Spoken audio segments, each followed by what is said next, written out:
Things to Make You Think podcast.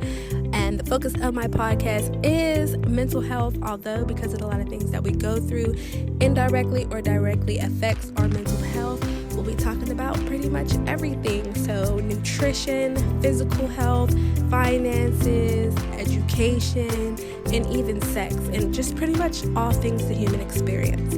So let's talk about it.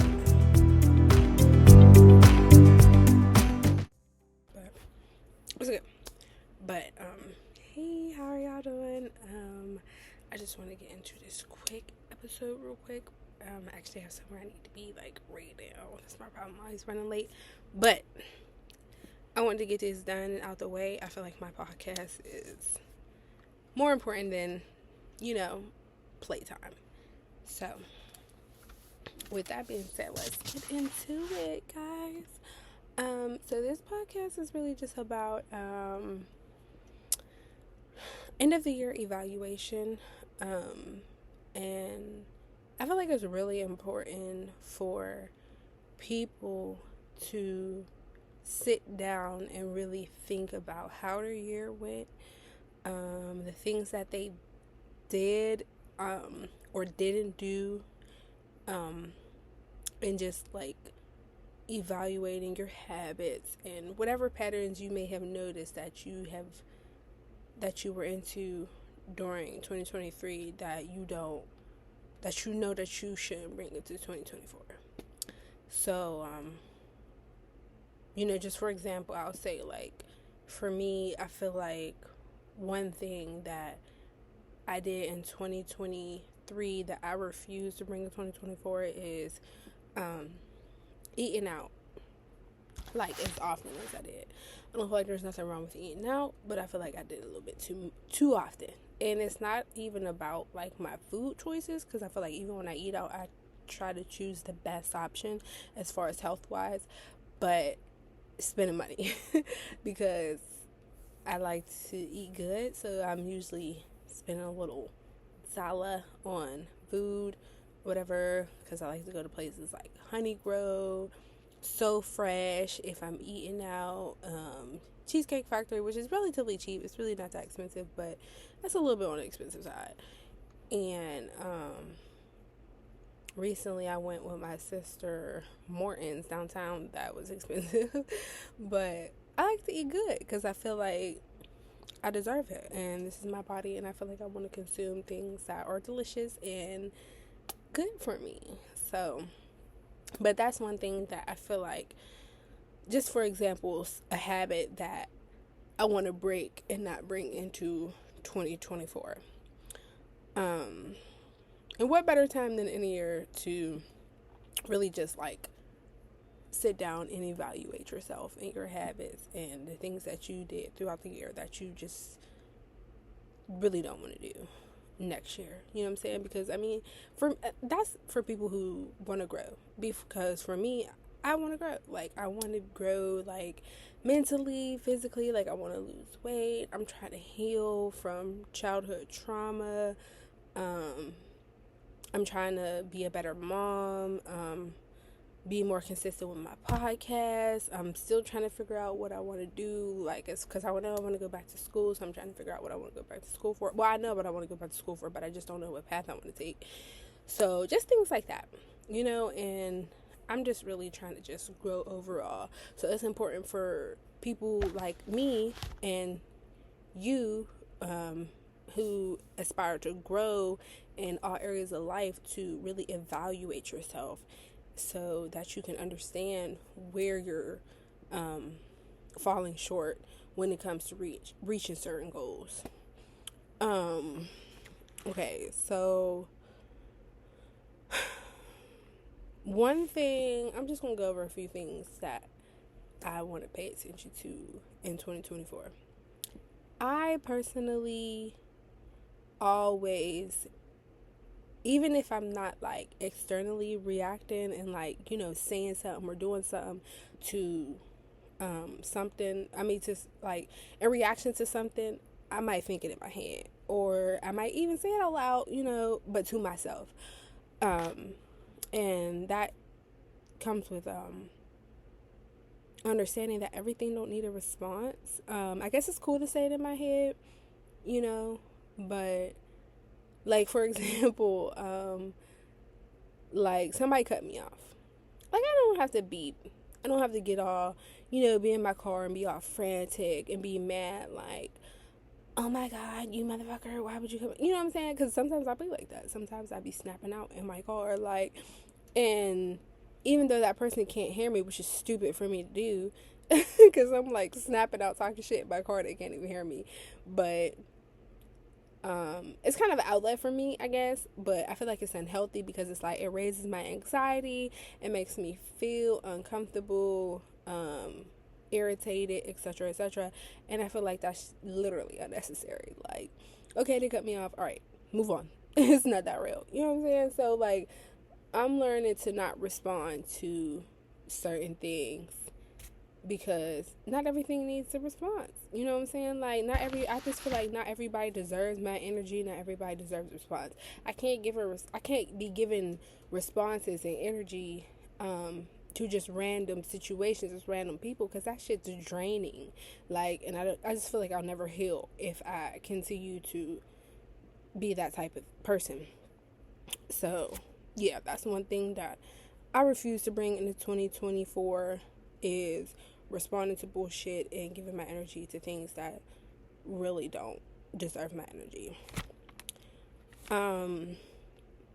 Also, in 2023, I really learned like so much about myself. It's crazy because I was single the whole year.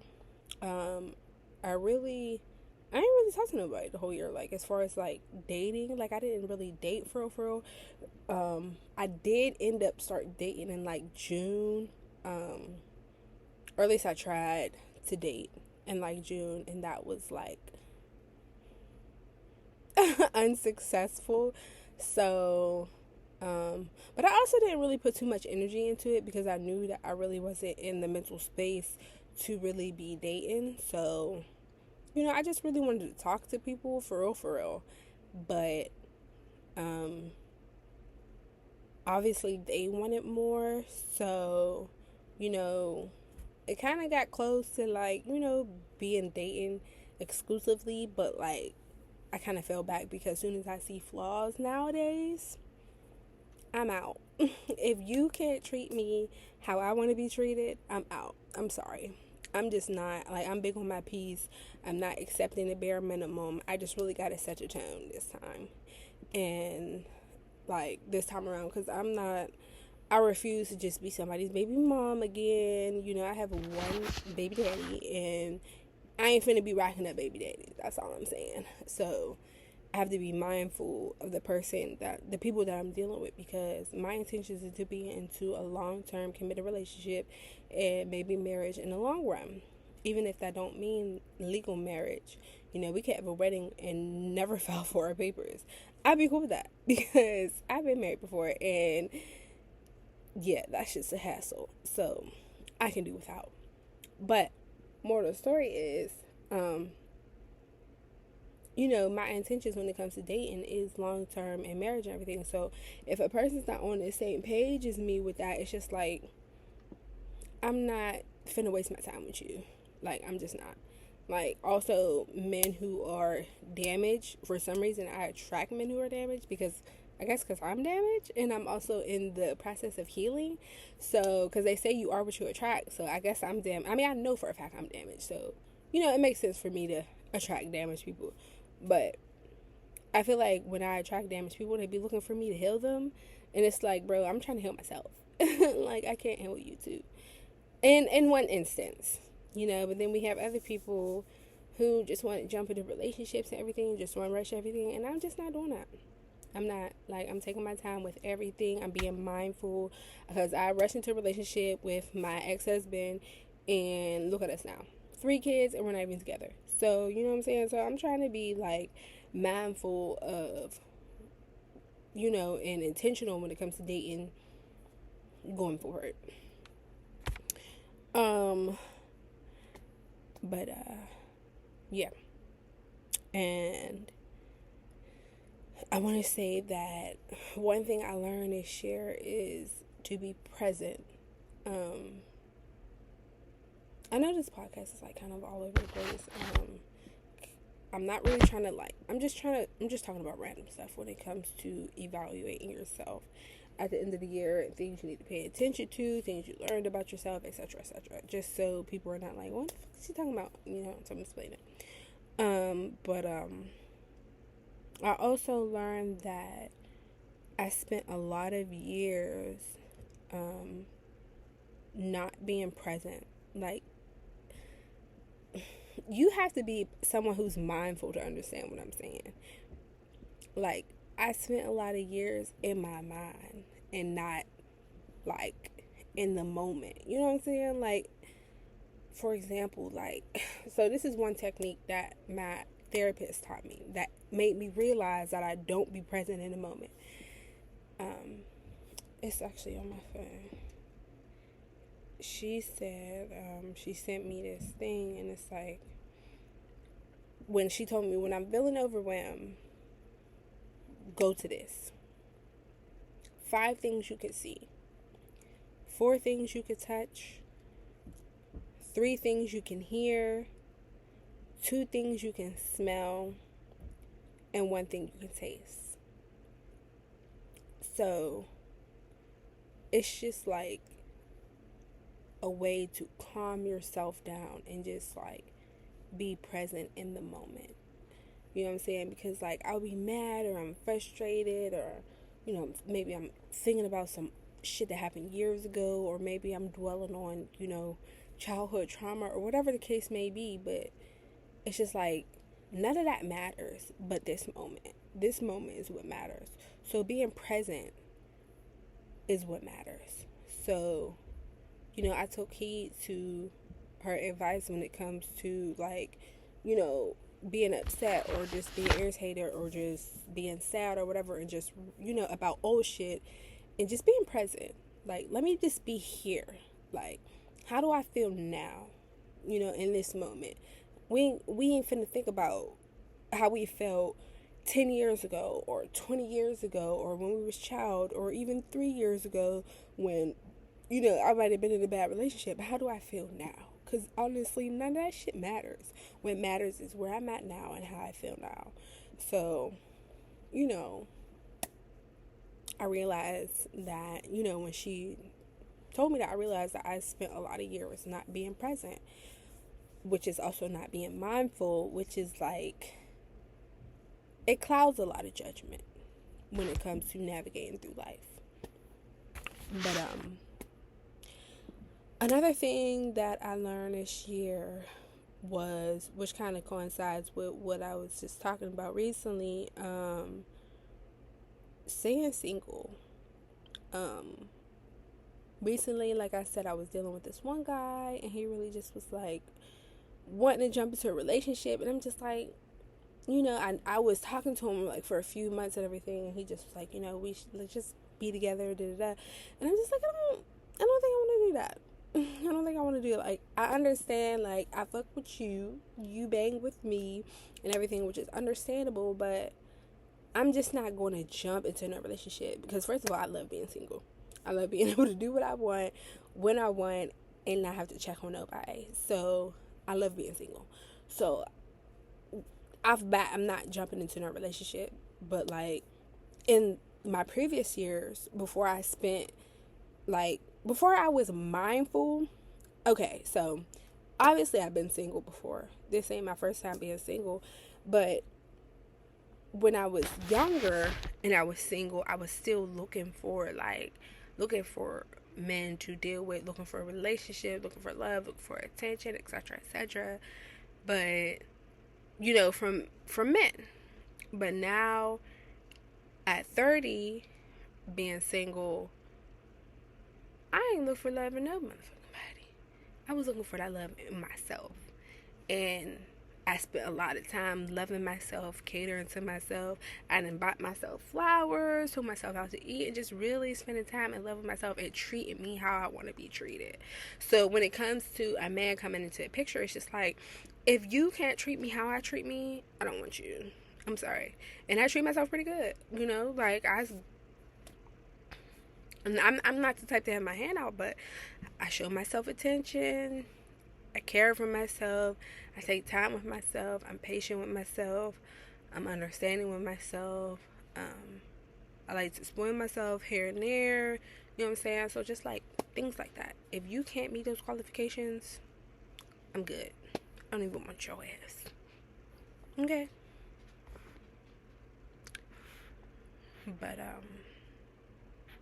so yeah, staying single and not rushing into things is one thing that I learned this year.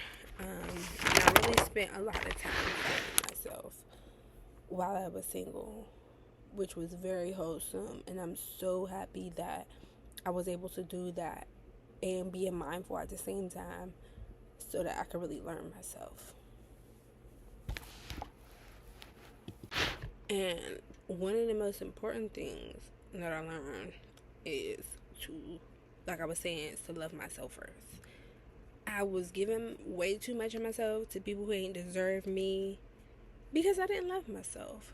I didn't value myself, so I was just, treating myself any type of way. I was accepting anything, accepting the bare minimum, just because I wanted that attention and affection. But I learned that happiness and that love, that's within. Like I can't look for that from nobody else but myself.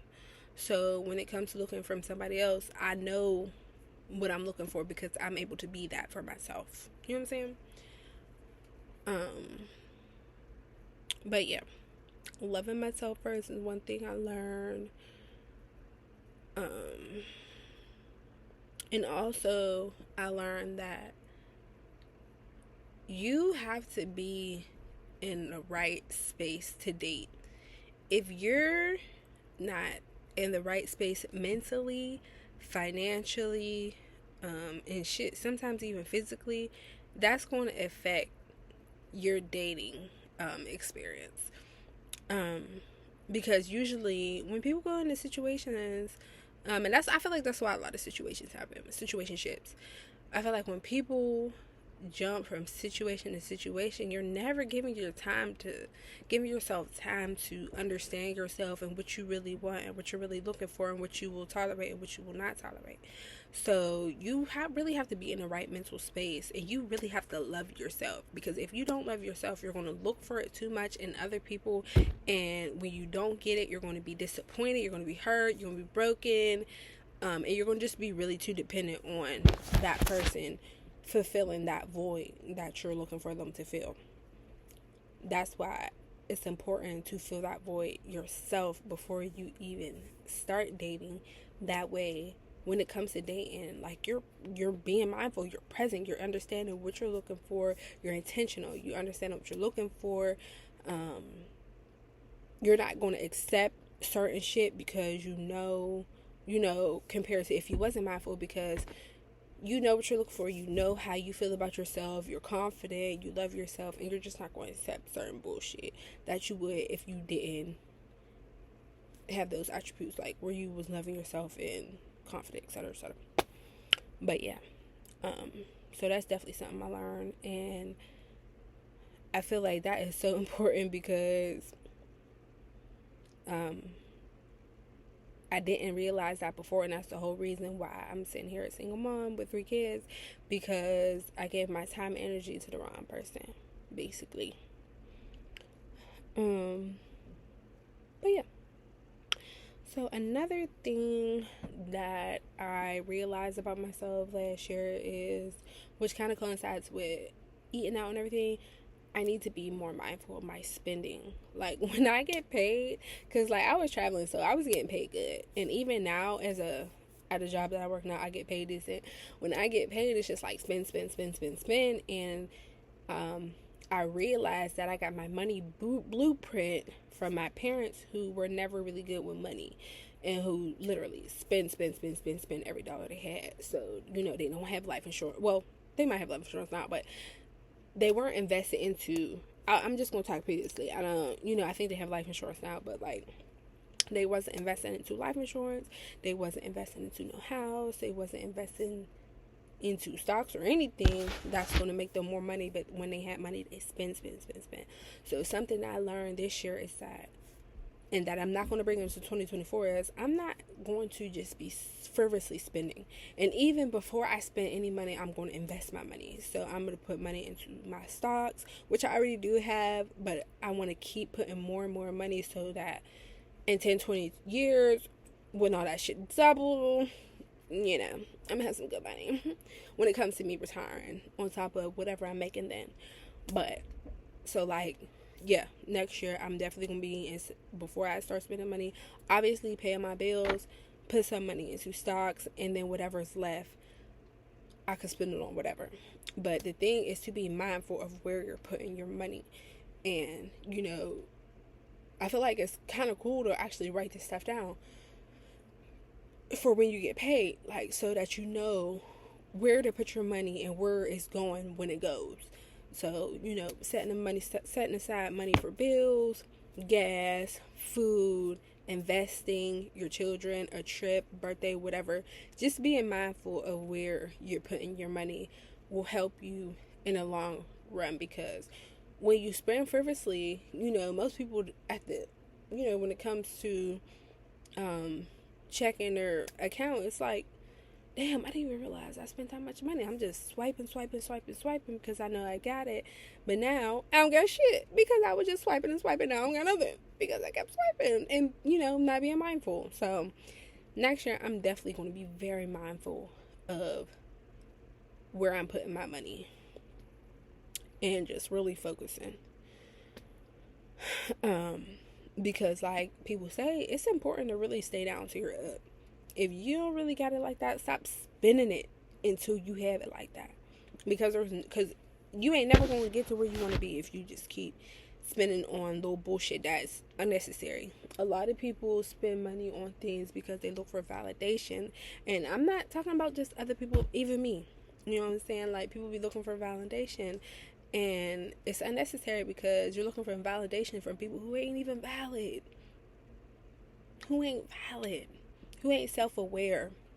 So it's there's no point for you to be putting all this effort into impressing people who don't love themselves, who ain't self-aware, who are not valid. It's just these ain't the people you need to be impressing. The people you need to be impressing, you ain't even stepped in rooms with them yet. This is for me. I mean, obviously other people could probably resonate, but for me, it's just I need to be, stay down till I'm up. I don't need to be trying to impress nobody, because most of the people who I know, at this point in my life, or just people I grew up with, and they're in the same stage as me. So, the people that I'm looking to impress and be up there with is people who are above me, people who have success and who have reached certain milestones that I'm trying to reach. You know what I'm saying? So, stay down till you up.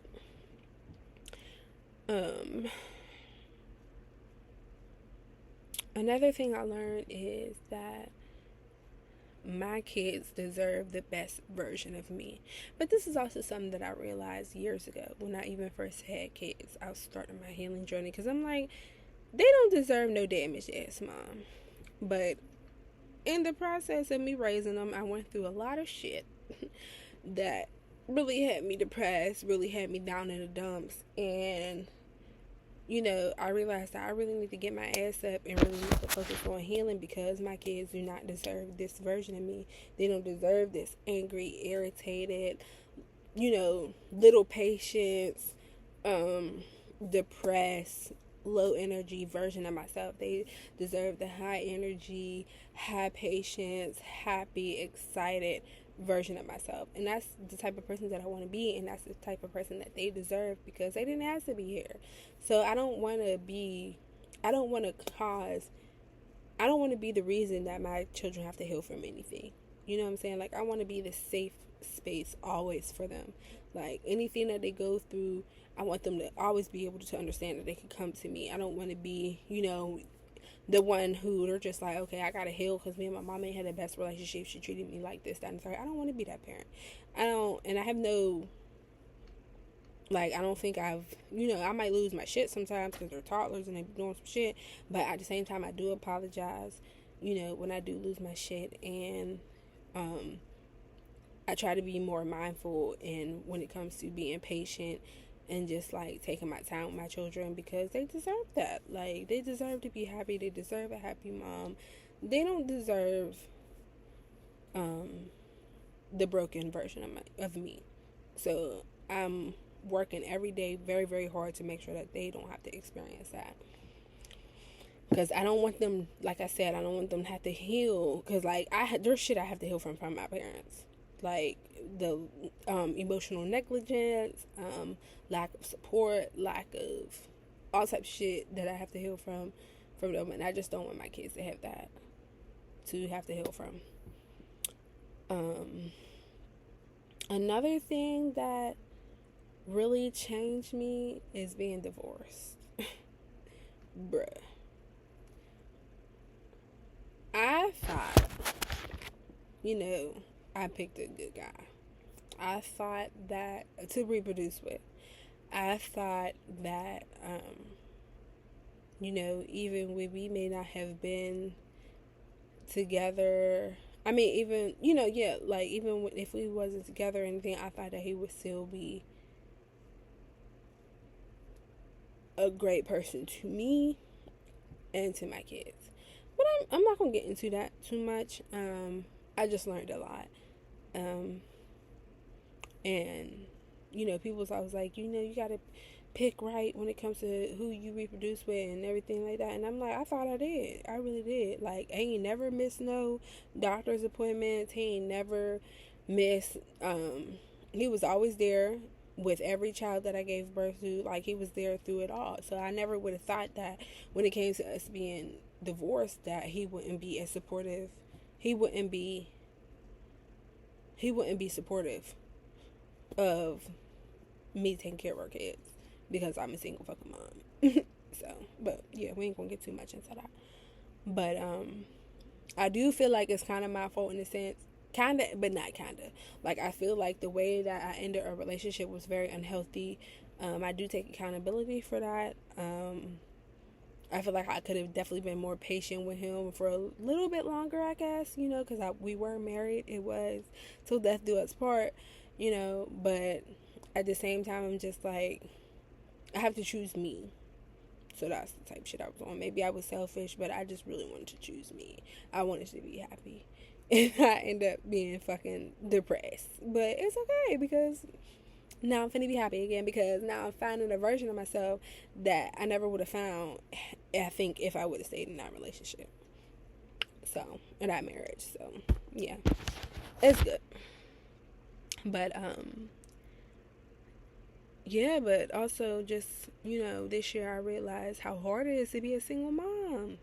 Like, shout out to all the moms who have, I have 3 kids, which is very fucking expensive, so, but I'm making it work, kind of. So shout out to all the moms who have more than one kid, who are single moms and who make that shit happen. I understand even with 1 kid it's hard, but baby, with 3 or more, I couldn't imagine. So shout out to y'all, because this shit ain't no game.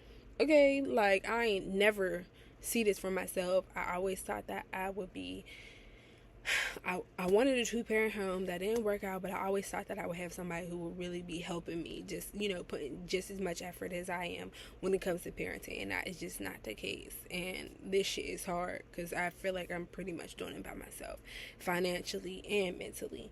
So, yeah, this shit's hard. This ain't no joke. But, that really kind of had me down to the dumps this year. Unconsciously, I didn't even realize, until I really sat back, like, why am I feeling this way? And it's just like, I'm a single fucking mom. This was never what I wanted for myself. Like, I never wanted to be a single mom, and even if I was a single mom, I never wanted to do this shit alone. Whether I was a single mom or not, I always thought that my child's father would be putting in the same effort, and yeah, that's just not the case. So, but you live and you learn, So another thing that I learned this year is to always look for resources. My goofy is, I stopped traveling in February. And I told myself, I'm like, okay, I'm gonna stop traveling and I'm gonna start Ubering. Meanwhile, my goofy ass could have been accepting unemployment. Like, girl.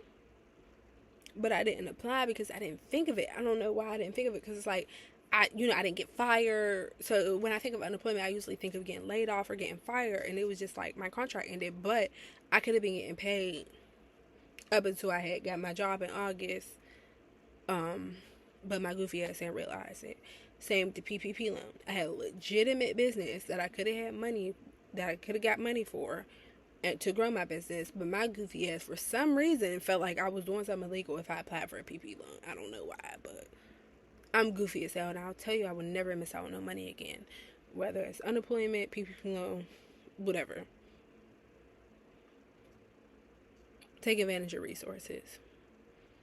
And the last thing, because like I said, I gotta go, so I'm trying to hurry up. I realized that when it comes to reaching certain goals, you can't be all sporadic with it. Because I feel like I was listening to something and it basically was saying, like, that's why a lot of people don't never achieve certain goals, because it's like you're trying to tackle way too much at one time. We're only one person.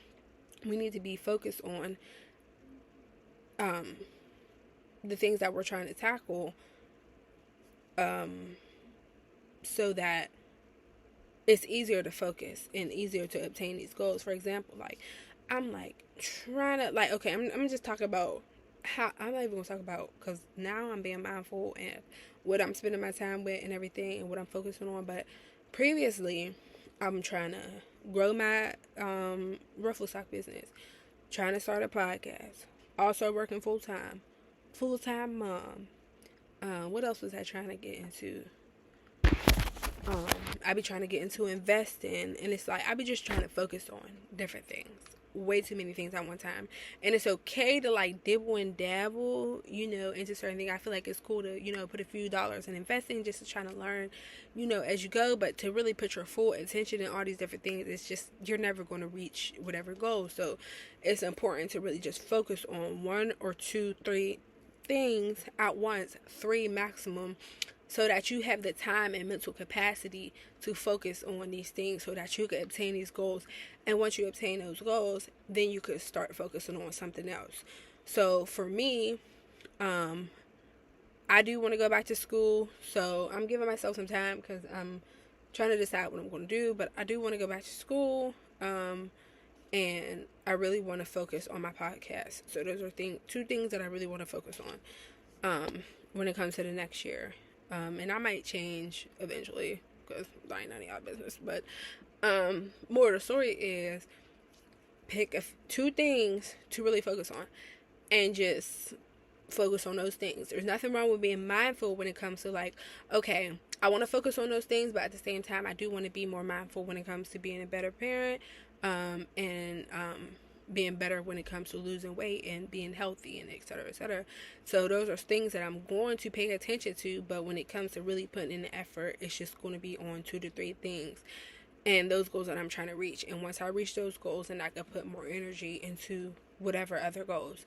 But we're only one person. We can't spread ourselves too thin. We really got to pay attention and focus on 1 to 3 things, so that we're giving on that all of our attention and all of our energy, so that we can reach those goals. You know what I'm saying? But yeah. So that's pretty much all I have for today. When it comes to wrapping up the end of the year, I just wanted to talk about a few things that I thought about, and a few things that I was, paying attention to as the year ended, and maybe you guys could do the same when it comes to your end of the year evaluation, and just how you want to set your tone for next year. So thanks for listening. Thanks for watching if you watch. I appreciate all of my supporters. Please like and subscribe to my YouTube channel and my videos. Excuse me. Please like my like and rate my podcast on Apple or Spotify, or I think I just added to Amazon too. So if you want to listen to it there, please rate my podcast. This will really help the growth of my podcast. But again, thank you guys. Is this like a hair sticking up? Yeah. But again, thank you guys for listening, and I'm about to be on my way because I got somewhere to be. So, bye.